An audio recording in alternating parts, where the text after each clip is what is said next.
Við höfum frá því að við komum að félaginu þá höfum við skipt forstjóra. Við höfum reynt að bregðast við þeim aðstæðum sem hafa verið í rekstrinum, bæði með skilmálabreitingum, með því að hækka iðgjöld í þessum tjónum, sérstaklega í slysatryggingu sjómanna. Við höfum verið að endursemja við endurtryggendur til þess að lækka þann kostnað hjá félaginu og verið að skoða enn frekari möguleika í því að ná betri árangri í rekstrinum.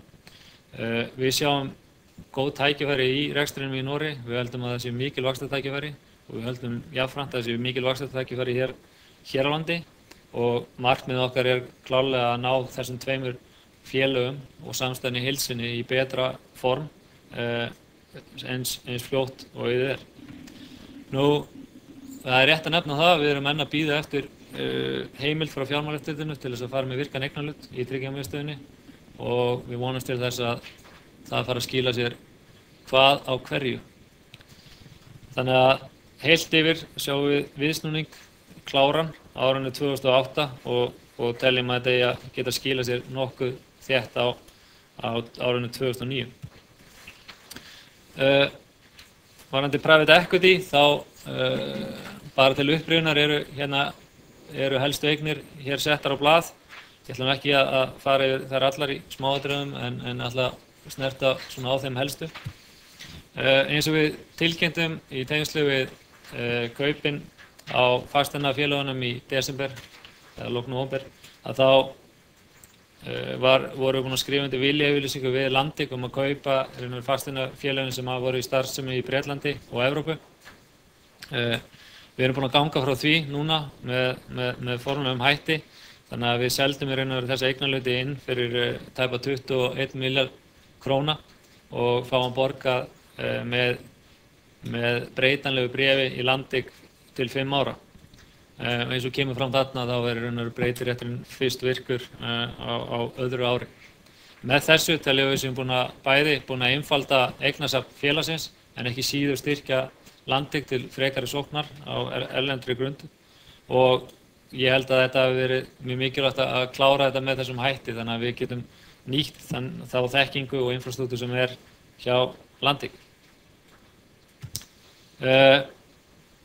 Því miður þá Landik ekki búin að birta reikninga félagsins og þar af leiðandi get ég ekki farið yfir þær tölur hér en þeir eru með skráðan skuldabréfaflokk og munu þar af leiðandi birta uppgjörið í Kauphöll í byrjun mars, gerir ég ráð fyrir. Og þá gefst sjálfsagt tækifæri til þess að fara yfir það í meiri smáatriðum og svara spurningu varðandi það. Ég held að það sé mjög mikilvægt að í ljósi, það er náttúrulega gríðarlega mikil og ef ekki segja svona frekar neikvæð umræða fasteignamarkaði almennt og það sem ég held að við getum ekki lagt í raun og veru of mikla áherslu á staða Landik og þeirra félaga sem þar eru undir á þeim mörkuðum sem félagið að starfa. Landik með leiðandi stöðu hér á Íslandi með mjög góðar eignir í Kaupmannahöfn og í Svíþjóð og það sem gríðarlega mikilvægt þegar horft á fasteignafélög eins og við höfum talað ef við erum að horfa á skammtímasveiflur núna sem stýrast af aðgangi á lausafé. Félagið með langtíma leigusamninga við leigutaka sína. Þetta eru klassa eignir, þetta eru prímíum eignir á þeim stöðum sem þar eru og þar af leiðandi eru skammtímasveiflur ekki að hafa áhrif á rekstur félags eins og Landik. Jafnframt eru leigusamningar í flestum tilfellum tengdir við verðbólgu og gjaldmiðilsbreytingar þannig að félagið mjög vel varið fyrir því að það verði einhverjar stórkostlegar sveiflur. Varðandi svona framhaldið að þá þemað í dag og ég held í öllum félögum sem tengjast okkur, það að samþætta, það að lækka rekstrarkostnað, það að ná hagræði og það það sem menn að vera að gera í Landik eftir yfirtökun á Keops, það verið að samræma stjórnun á félaginu, það búið að vera að fækka, það verið tvöföld yfirstjórn og það verið að breyta því og markmiðið náttúrulega bara að vinna með eignasafns félagsins. Þetta náttúrulega gríðarlega stór efnahagsreikningur sem Landik með og mikilvægt að vinna rétt úr honum. Nú Geysir, í dag, eða rétt í þessu, réttara sagt, kláruðum við sölu á okkar hluti í Geysi og kaupendur voru aðrir hluthafar í félaginu ásamt nýjum sjóð sem að Glitnir hefur stofnað fjárfestingar í endurnýjanlegri orku. Þetta söluverðið í transaksjóninni eru 10,5 milljarðar króna sem þá í raun og veru sama verð og við bókum eignarhlutin á í reikningu félagsins áramót. Þetta 40% aukning frá því að við komum að félaginu, og í raun og veru á ársgrundvelli frá því að við setjum pening inn að þá held ég að þetta reiknist til að þetta sé return upp á einhverja 70-75%. Þannig að það gríðarlega ánægjulegt fyrir okkur að bæði náttúrulega hafa getað tekið þátt í stofnun á þessu félagi og fylgt því úr hlaði. En jafnframt held ég að í ljósi aðstæðna og þeirra svona yfirferðar sem við erum að fara yfir eignasafn félagsins, þá hafa þetta verið mjög ánægjulegt fyrir okkur að ná að innleysa mikinn söluhagnað af þessari eign, en jafnframt munum við setja 4,5 milljarð, þar að segja 40% af andvirðinu inn í þennan sjóð hjá Glitni og munum vera mjög stór aðili þar allavega til að byrja með. Og sjóðurinn mun vera stór hluthafi í Geysi, þannig að og það bara rétt að taka það fram að í raun og veru það handbæra fé sem við fáum út af þessari sölu var ekki tekið tillit til þess í þeim glærum sem við tölum áðan varðandi liquidity eða maturity. Nú, Refresco, síðast ár var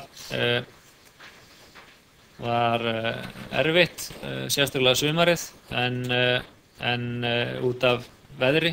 Það var vist ekki gott veður í Evrópu, þó að við höfum sloppið þetta sumarið.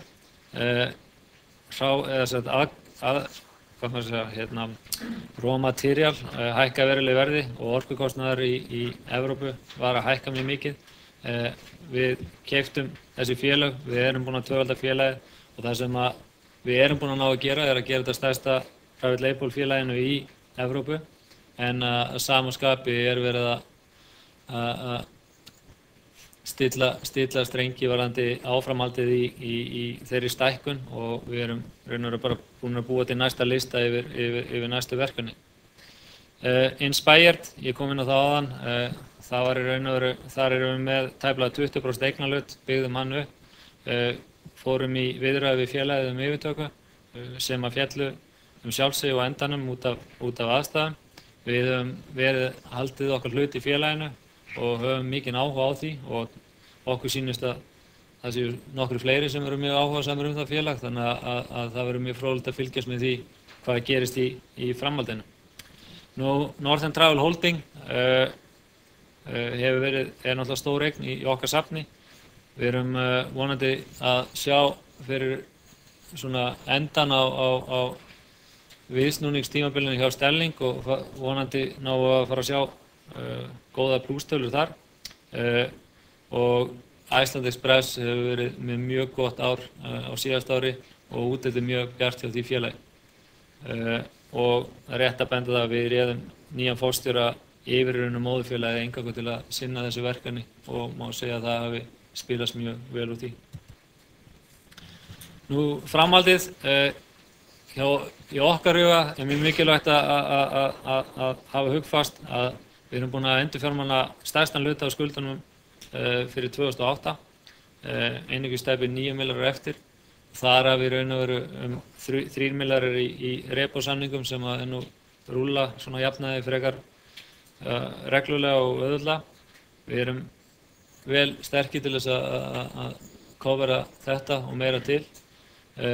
Við höfum verið að minnka markaðsáhættu, við erum að vinna í því áfram, við erum að endum þetta eignasafnið á hverjum einasta degi og munum gera það á hverjum tíma, en að sama skapi þá erum við tilbúinir líka þegar við teljum að tækifæri kemur að vinna öðruvísi út úr þeim markaðsaðstæðum. Við erum áfram í trading og erum ekki hættið því, en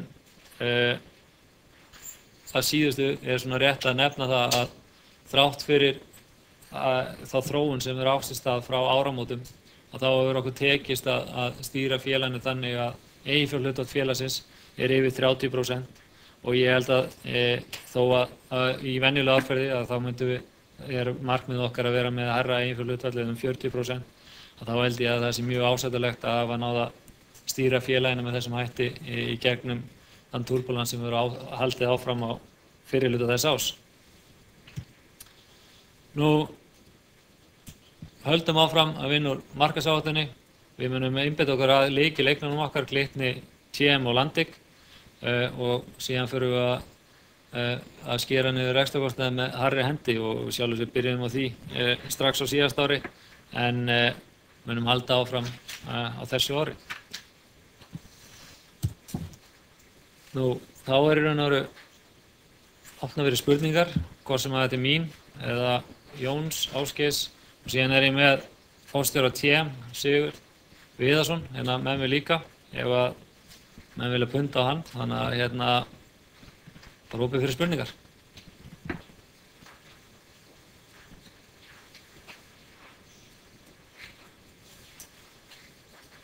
Nór?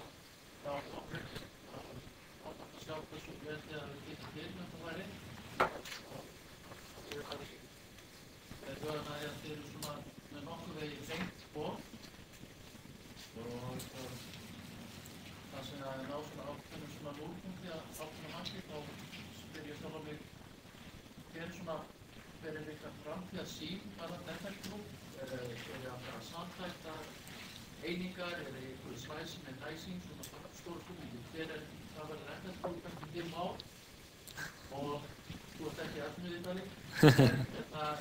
Og svona, með framhald af því, þar sjáum við eiginfjárhlutfall í framtíð. Það sko, auðvitað pluss-mínus eitthvað.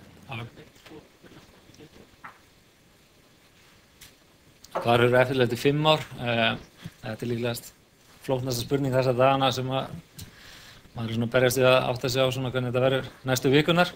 En hérna, ég held að það sem við verðum að segja er mjög skýr skilaboð að mínu viti. Við erum með 3 kjarneignir, við ætlum að styðja þær, við sjáum tækifæri í þeim, Glitni, TM, Landik.